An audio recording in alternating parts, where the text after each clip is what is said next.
Virgo, it's almost your season, Virgo. We'll have the sun moving into your sign on August 22nd.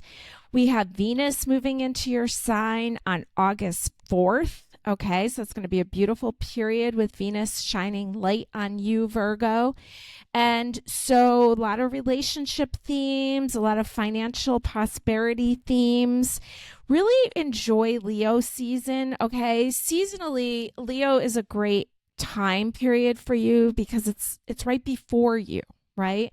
I've been learning a lot about seasonal connections with people lately, and I took some great classes with Christopher Renstrom, who taught me about seasonal matching for love, okay, and how important it is that in some manner there's some seasonal connection. It's how he used it to match people on, I think it was the Millionaire Matchmaker TV show, not that I've ever seen it, but what a cool job to be in the background making those connections. And he used seasons to do that. Okay.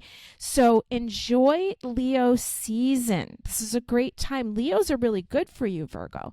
If you're looking for love, a Leo would be great for you, as another Virgo would and as Scorpio would, because they're all in your season. And then we can take into account your moon sign also when we're talking about that. And then also obviously some connection with the rising sign too. But so if you're a Virgo in a relationship with a Leo or a Virgo or a Scorpio, know that you're seasonally matched, okay?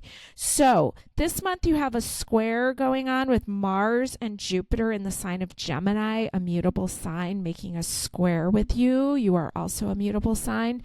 And you also have a square with Saturn and Neptune in the sign of Pisces, okay? So that's a lot of squares with some intense planets.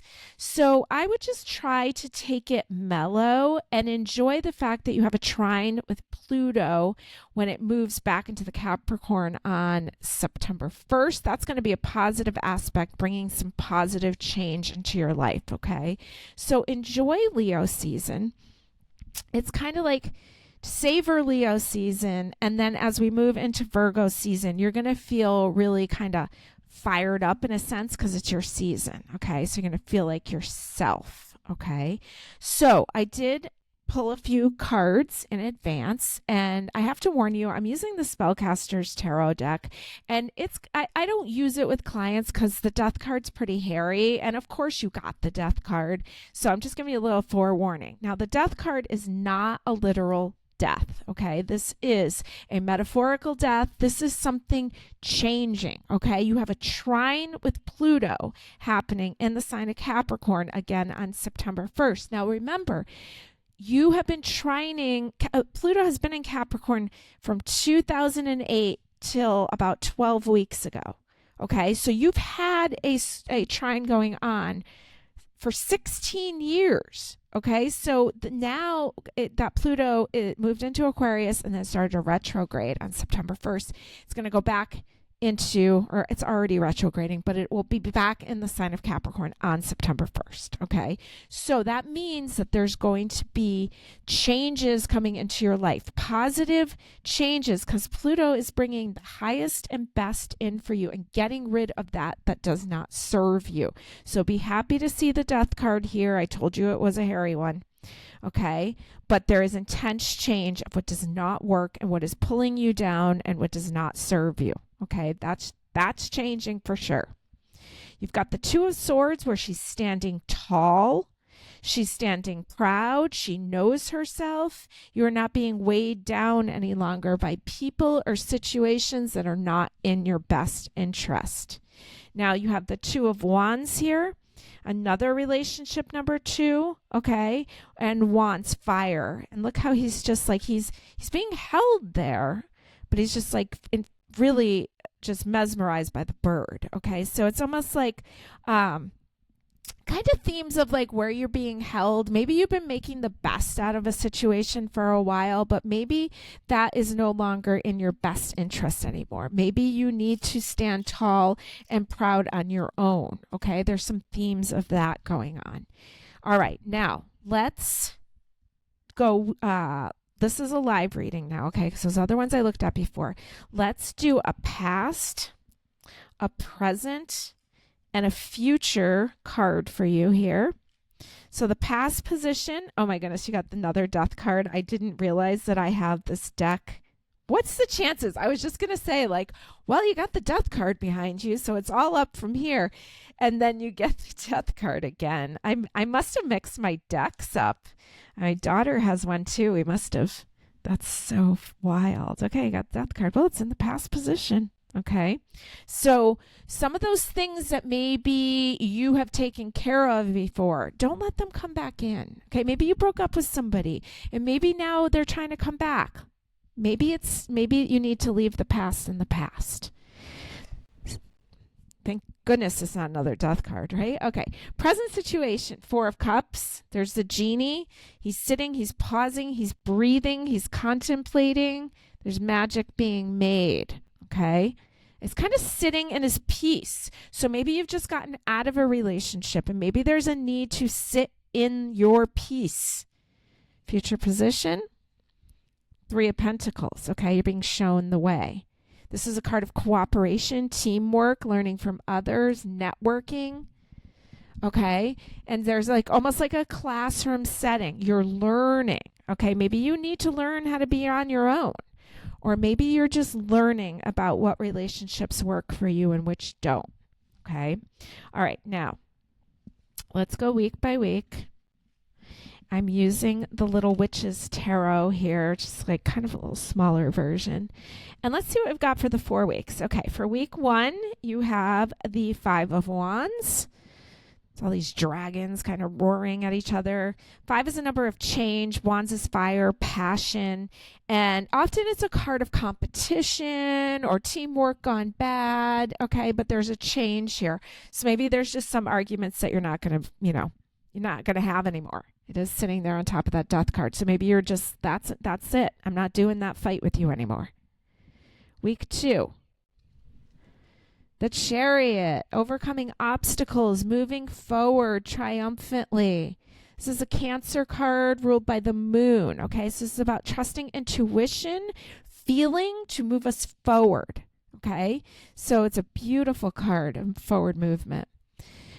Week 3, you've got the World card, one of my favorite cards in the deck. This is the Green Man, which it's like nature vibes. The Green Man isn't it's not what Beltane's all about, like the Green Man and the goddess. It's like a lot of fertility energy.